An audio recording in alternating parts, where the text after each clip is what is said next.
recording. Okay, excellent. So we continued our introductions. Again, if you guys have questions for me along the way, feel free to stop me and ask your question, either in the chat or just unmute and go right ahead. And I've got a little bit of participation for you guys in this. We'll see how that goes. Okay. So the first thing for me to ask you guys is, what this class is about GIS, right? But what is this? What is GIS in your mind? Kind of a not that helpful, but a very simple definition in my mind is GIS is a way for me to make maps, on computers. If you guys want to just type in the chat there, what GIS is in your mind, I'd be more than happy to kind of get a sense about what you guys are thinking in terms of what is GIS. I think I already mentioned this, but again, it's a way to super advanced mapping, locational data, keep these things coming, you guys. Mapping with info on it, making sick maps. That's what I hope we are able to do. So mapping, right? That is all about, spatial information, right? So there's something about GIS, geographic is in the name, right? Geographic information systems, connecting data to maps. I've seen all kinds of good things here. The way that I think about GIS is it's a tool, right? It's a tool for me to figure out things about the world and find patterns and hopefully gain knowledge, right? So it's a tool. It's a tool to do that. I'm seeing some really good things coming in from you guys. There's a number of different organizations that have definitions. So this is from the U.S. Geological Survey. It's a computer system that analyzes and displays geographically referenced information. It uses data attached to a unique location. So this is from the U.S. Geological Survey. They're pretty, hopefully they're a reputable organization. This is from the Centers for Disease Control and Prevention. What is it? Computer-based tools used to store, visualize, analyze, and interpret geographic data. Again, geographic data, spatial data, geographic location of features. Anything with a location on the globe. It doesn't necessarily even need to be on the globe, right? So you can do GIS in Mars, you can do GIS interstellar, all kinds of things, as long as there are spatial coordinates associated with this. Esri, this is what they say. So what is GIS? A spatial system that creates, manages, analyzes, and maps all types of data. Esri, if you've never heard that term before, is a private company that sells GIS software. We're going to be using some of their software in this course. And I'm going to be talking about some of the differences between some of their software packages in just a little bit. But that's sort of Esri's definition. Esri is kind of the big gorilla in the room when it comes to GIS software, but there's lots and lots and lots of other software out there. This is one called GRASS GIS. The Army Corps of Engineers developed and uses this. This is free, so it's open source, free software. It is in some communities quite widely used. In other communities, they don't really touch this at all. Probably the biggest sort of competitor to Esri in terms of GIS software that's open source and free is QGIS. QGIS is a powerful software that allows you to do almost everything you can do in Esri. Not everything, but a lot of things. It's also open source and free. I'm sharing this information with you guys so that you know that there's a lot of different ways of doing things and using software for different purposes. So well, looks like we've got another person admitting into the room here. Another software it's not free, but it's quite powerful is something called Global Mapper. Global Mapper is also installed on the SDAV teaching machines. And we often use Global Mapper when we're dealing with three-dimensional point clouds generated from either LiDAR or structure from motion, where we fly drones or helicopters, collect a bunch of images, and translate that imagery into three-dimensional data sets. Similar to what I showed you at that first slide that had the maps of the lava flows and so Global Mapper is a kind of software that can help generate some of those types of data.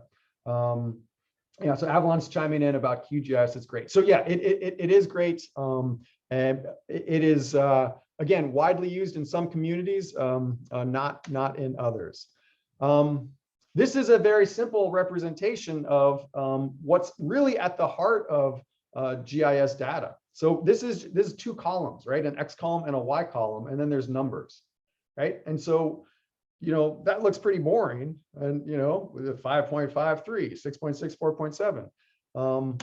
But you can actually plot that out just in a very simple spreadsheet, right? So you could plot this out, the Y value actually representing in some kind of geographic coordinate system, which we'll talk about coordinate systems in a bit, the northing or the latitude, and then the Y value, the easting or the longitude, right? And so if you just plot out those two columns, as their X and Y coordinates, and to some degree that's GIS, right? So Microsoft Excel, Google spreadsheets, at their very heart, you can use them to make different types of calculations. For example, what's the mean center of this set of points?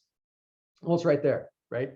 And so that's sort of a geographic analysis that was done, not using any kind of real fancy software, but simply using points in Excel. Everybody's familiar, based on what I saw from the survey that I provided at the top, Google Earth, right? Google Earth is a fantastic, really easy to use software. You can make measurements. You can do a number of important limited things in Google Earth. So it doesn't have full functionality of a GIS like ArcGIS Pro or QGIS, but you can do some things in there. That's not not trivial. Oftentimes, it's really just valuable to sort of, how far away is it from this point to this point? And you can do those kinds of things very easily in Google Earth. Can we use Zoom as a GIS? That's an interesting question. Can we use Zoom as a GIS? Let's see. Right, we're gonna try something here. Where are you located? And you could interpret this as, as I'm going to cut this map down to try to blow up some areas where I think you guys are located. But if I missed anywhere, you can do your best. But the way we're going to do this is you guys are going to use the annotation feature in Zoom. Okay, we're gonna try this at least. If it doesn't work, it doesn't work. We're going to try this. So what you guys should have, it depends what program you're working with. But if you kind of move your cursor up around your screen, you should see some kind of view options thing. And there should be an option on there called annotate. And then you should have the option of, choosing an X or something like this. Right on. So, all right, Alexander's, all right, jumping the gun. All right, so this is not the map that I want you guys to work on, but that's totally okay. I have another map kind of blown up because I actually shared this map. I taught a summer workshop for volcano GIS, volcano remote sensing. And there are people from Iran, from Australia, all over the world. So that's where I use this map from. For us, I want to use this map, if at all possible. So if you can figure it out, how to annotate on here, I'd like you to give it a shot to basically drop a pin or a point. And so I see, and leave them. You don't have to erase them. Leave them there. Let's see what we got here. So for example, all right, Vanessa's coming in, I'm seeing these ones starting to be, added in. Excellent. And hopefully these guys are going to stick around. You guys are making progress here. So, and hopefully you guys all see this, right? And so, this is allowing us to sort of see, where people are in the world through Zoom. I can't make any, spatial measurements in Zoom. I can't do any sort of more complicated sort of, counts or anything else. But in terms of just allowing me to get a sense about, where folks are in their distribution is not a terrible thing, right? So, and more you guys in your daily lives are interacting with GIS. Everybody's got not everybody, but most people have a fairly powerful, computer in their pocket, your cell phone, and that's got a GPS in there. And anytime you've done, Google Maps or other things to sort of navigate around, you're using GIS, you're using this sort of geographic information. So it looks to me like we got a lot of folks on Big Island, on Kauai.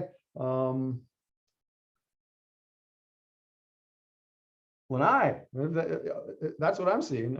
I'm not sure if that's the case, but right on if that's the case. And then on Oahu, and then East Coast, West Coast, and so on. And my apologies if you're someplace and it's not on this map or on these maps. My apologies for that. I'm trying to be inclusive and allow us to see where folks are as opposed to tiny everybody on the same islands on that global map. Okay, right on. Hopefully that point has somewhat come across that we can use GIS in different ways.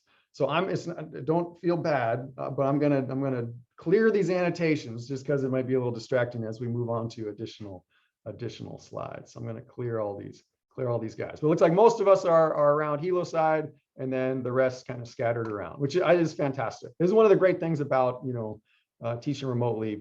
People from all over can participate. Okay, very good. So let me stop that guy. So the software we are going to be using is from, again, this company, Esri. And if you guys have taken Geography 201, you've probably experienced ArcGIS Online. So ArcGIS Online is it's a subset of the Esri family of programs that has more limited functionality than what we're going to be working with in ArcGIS Pro. ArcGIS Pro and ArcGIS Online are sort of working to merge together into one unified thing. It's not exactly there yet, and most of the work we're going to be doing is kind of in the standalone ArcGIS Pro guide, but I definitely want to acknowledge that ArcGIS Online exists, and for sharing data and doing some other things, it's really helpful. The older version of what we're going to be using in this class is what's known as ArcGIS Desktop. ArcGIS Desktop is basically sort of on its way out, and it's being replaced by ArcGIS Pro, which is what, again, we're going to be primarily using for this class. If you have very, very strong philosophical issues with Esri or software or paying for software license, and you want to do all your work in an open source software like Grass GIS or QGIS, I will allow you to have that option. Okay. But I'm not going to be able to provide you any support in terms of like, how does this tool work, or why isn't this working or such, right? So if you want to, go off on your own and use a QGIS, for example, right on, awesome. But I won't be able to help you, troubleshoot in as convenient and efficient a way as I could if we're using the software that we are using in this class, which is ArcGIS Pro. So why are we using ArcGIS Pro? We're using this because major institutions like the federal government, like the county government, other Kamehameha schools, other organizations have adopted and are adopting this software. And so I don't think that Esri is the greatest company in the world, but I definitely want our students to be prepared and have the skills and software background that is useful for them to move forward and get jobs with different types of agencies and such. Esri will tell you that they basically invented GIS. It is not true. They have cornered the market in many ways on this, and QGIS is kind of fighting to break through. But this class and the software that we're going to be using is basically a nod towards the major organizations in our country and state that do GIS work. Almost all of them are using, ArcGIS Pro or some flavor of this. And so I wanted to make sure that you guys get experience with this latest and greatest software, so that when you come out, you can say, hey, I know this software, and you're not at a disadvantage. Okay. So, but again, if you want to use QGIS, right on. I'm not going to stop you, but I won't be able to provide the support that I can for the other software programs. Okay. Are there any questions on any of that so far? Okay, I'm not seeing that there are, but if there are, please, again, feel free to chime in. So the class title, you know, is Geographic Information Systems, and actually let me pull it up, make sure I don't butcher the title. Geographic Information Systems and Visualization. So we talked about GIS. You know, what is GIS? It's a tool, it's mapping. We looked at some different definitions from USGS and others. In terms of visualization, I'm going to ask you the same kind of thing. If you guys wouldn't mind just, you know, writing there in the chat, like, what does that mean for you guys, this idea of visualization?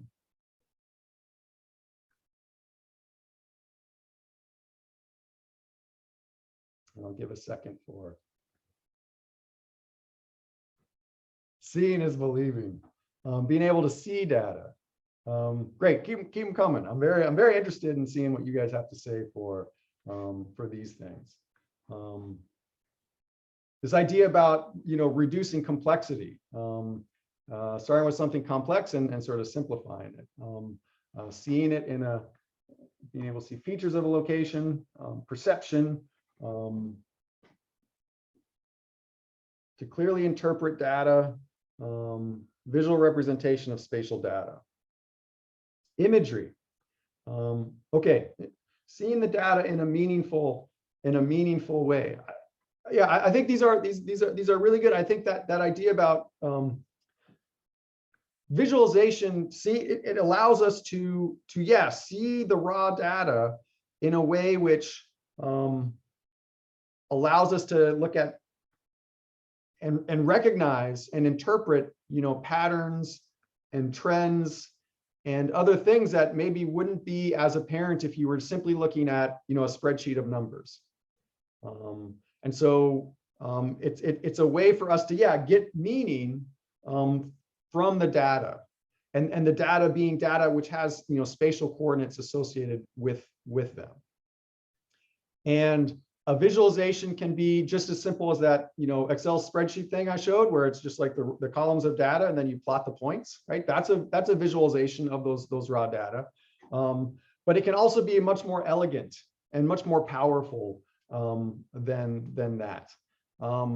It's really, once you get the rudimentary tools down, it's really easy to slap together a map, right? But it takes a little bit more sort of, you know, craftsmanship and an artistic eye and thinking to create a really beautiful and powerful visualization. And so my expectation is not from the start that you guys are going to be able to make, you know, these gorgeous, elegant, sophisticated visualizations. I think you can aim for that, right? The focus on this class is more about, you know, learning how to do some basic analyses for, you know, sorting, or for, you know, attribute finding or searching, or making, you know, geographic calculations and things. But along those lines, how you present the information, you always want to have that in the back of your mind. And I wanted to share a few examples from this group, which is the North American Cartographic Information Society. This is a group, they've got student competitions for students who have made maps or other types of visualizations in the past. And I thought it might be helpful just to sort of show some of these, you know, past winners of this competition to sort of think about the elements of visualization and what we can sort of, you know, take away from. And we'll be talking more about design and other things in a little bit, but this is one I want to start with.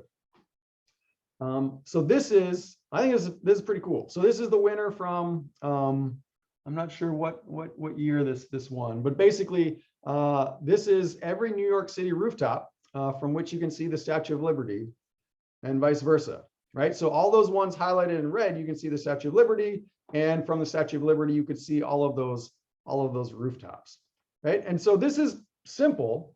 There's nothing really super complicated about how this is presented.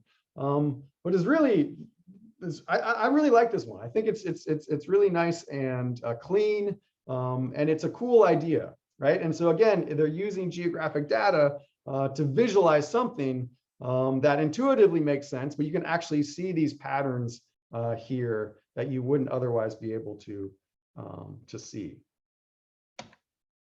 This is a very different representation.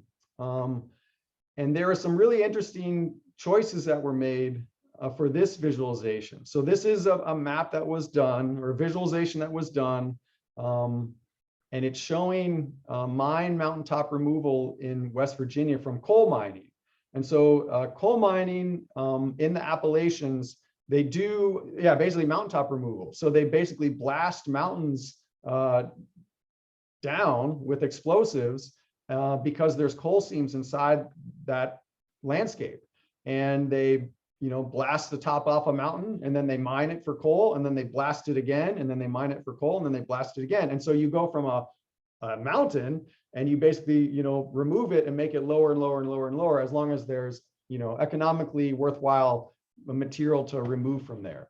And there's a lot of, environmental issues associated with this, and, not to mention the carbon issues for burning coal. But this is a pretty important landscape defining activity that has taken place in the state of West Virginia and Pennsylvania and parts of Virginia as well.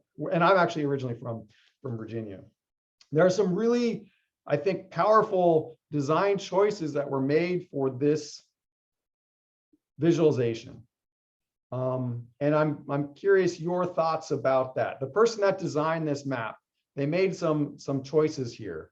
And if you guys want to chime in either in the chat, or you're just welcome to sort of, unmute. What do you think? What do you think were some of the design choices that were made in this image? Color gradients. Okay, color gradients for sure. So I'm seeing color pops. So just the choice of, the color red itself, I think has a lot of meaning, right? I mean, in general, if I look at this, I could imagine that this is some kind of a, an image collected at a hospital for, someone who's undergoing some kind of terrible surgery, right? So red makes me think of blood, makes me think of, pain, makes me think of, incision and damage to the landscape. So the idea of choosing, red for this, I think, is very, very appropriate. This is not a very happy map, right? At least from how I look at it, right? This is not a map to be, super proud of. I mean, the person that made it should be proud, but, this idea about this landscape has been scarred and, representing the mountaintop removal. It's interesting that they do it with this sort of, color gradient representing time, right? So the deepest, darkest reds, that's the oldest, and then the more recent one is more of the pinkest, and there's some interesting things happening associated with that. But Alexander's making the point, if somebody didn't see it in color, that gradient would be harder to pick out. And so the colors are critical for this, because if you don't have that color, if you just converted this to a grayscale image, it's going to become a lot less powerful. Excellent. This is still a little bit, not the happiest thing, but this is it from Melbourne, and this is showing in the town of Melbourne, looking at trying to find safe places to ride your bike. So what's being represented here in different ways are places where there are accidents between bikes and cars, and it's a pretty cool way of visualizing this. Like, where's it most risky, right? Is road safety improving over time? That's these little sub maps. Where are the accidents occurring at these different intersections, and how often are they occurring? And right away you can start to see, like, whoa, where, I don't know if you guys can read this, but where Latrobe and Elizabeth, this intersection, like, I'm going to stay away from that place. And there may be other ways to sort of move around through this town. So again, there's cool way, and the person that made this put a lot of time and care into making this, and a lot of thought into how best to represent the data, right? And so again, I'm just sort of getting this in your mind as we sort of move forward. And this is the last one I want to share. So this is, I think, a winner from maybe last year, not exactly, but this is mapping the solar system. with the sun in the center. And it's too hard to see, but they did this in a cool way. So it's a logarithmic distance scale. So from the center to this tick out here, if you can see my mouse cursor, that's 1 billion kilometers. It's logarithmic. And then this guy's 2 billion, and then 3 billion and 4, and then it gets, closer and closer. But it gives us really sort of interesting, view of our solar system. So I just wanted to share, a couple of these different examples with you guys. I'm going to stop. I think that's the last one I've got. There may be 1 or 2 more, but I think that's a good stopping place. Just as a, encouragement for you guys as we're engaging in our, our journey of GIS and visualization, to at least, think about some of those. And we're going to talk more about these design factors in producing something. Because there's a difference between producing a just rough ready map. That's, you're going to go out and do field work. You need a map or a data set. It doesn't need to be super beautiful and elegant, as long as it conveys the information. If it's clear, that's probably the most beautiful and elegant thing, because those folks working in the field trudging through the forest, the last thing they want to be able to do is not understand what you're talking about. So anyway, I think that's a good stopping place. If you are in that 43% or so that hadn't, been able to access ArcGIS Pro, please get on that, because on Friday we are going to be engaging with the lab 1. So you definitely need to have that in place. I've got office hours that will continue on for the next hour or so, if that works for you guys to schedule. Emma has shared her office hours, and we're here to support you guys. And yeah, that's what I've got. So I hope you have a great rest of your week till we see you on Friday. If you have questions for me, happy to answer them. And again, I'll be sticking around on this Zoom for my office hours. Okay. All right. Hello, you guys. I'll go ahead and stop recording. Mahalo.